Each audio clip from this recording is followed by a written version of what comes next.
What's going on, dudes and dudettes? So yes, a lot of USC news to start off with. So I did mention in that when USC got Ethan Ray, the 4-star tight end, a few weeks ago, that I was hoping they would get Jude. It turns out it's true. He did commit the other day to USC, which is awesome. Another 4-star tight end for this year's class. So USC doesn't have to waste scholarships on them the next few years. They go after the best available player, which is always cool. That's why Alabama always does as good as they always do. And then injury news, Carr, he was back at practice today, which is pretty awesome. Going through that back surgery and everything and finally being close to 100%. We definitely need him. He's going to be the number one running back, in my opinion. And then also, after the first day of the summer practice, freaking JT Daniels, again, made a lot of headlines because of how well he played and showing how great command he had, even just being, actually, he should be a senior in high school at the moment, but he's at USC right now already enrolled.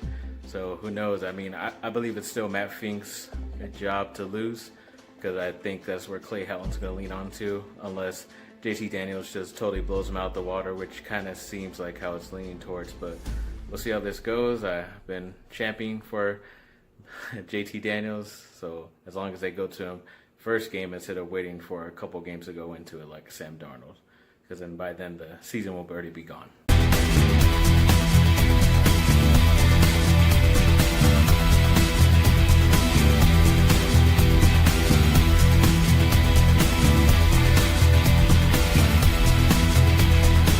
And the Anaheim Ducks secured their goalie, John Gibson, to an 8-year extension, which is pretty crazy. He hasn't, done all that well the last few years, but they definitely believe in him, which is a good sign, I guess, and hopefully he's gotten a lot better since the past few seasons. And then also Luol Deng and JaVale McGee played for this little South Africa game that they had with the Team NBA World versus NBA Africa, and Luol Deng had 14 points. And JaVale McGee, also a Laker, had 11 points, including a three-pointer.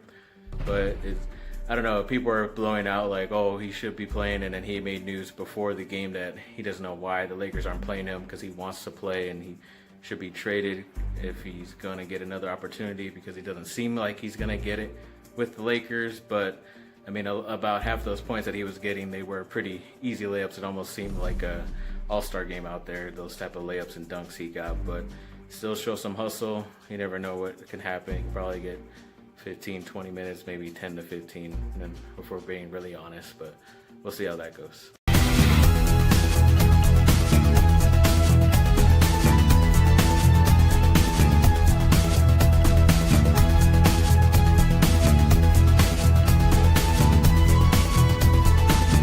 So Jatavis Brown, he's been a pretty good bright spot for the Chargers defense at linebacker because he's always shown up past few seasons, whether it's starting or coming off the bench, whatever role he needed. But as far as the beginning of training camp has gone, he has disappointed in a lot of people's eyes, which kind of sucks. Obviously, when I see those words being used about certain guys, I always think to trade them as soon as possible before something happens where now they're trying too hard and they get injured, or they just end up blowing up, making a lot of bad plays, especially on defense in the run game, which is going to suck because we were pretty bad last year. And then also turning heads at Chargers camp is Dylan Cantrell, the wide receiver. I saw him, they're making him play a lot more slot and sometimes on the outside wide receiver, but he did play a lot of slot that eventually went to the outside and is scoring a lot of touchdowns in that way. But they might be putting him in the slot to maybe get him used to sort of the tight end, try to slowly, gradually put him over there, which is where I think he's going to be ended up playing a lot, especially if they don't end up signing another tight end, especially a well-known tight end in the next coming weeks before the season.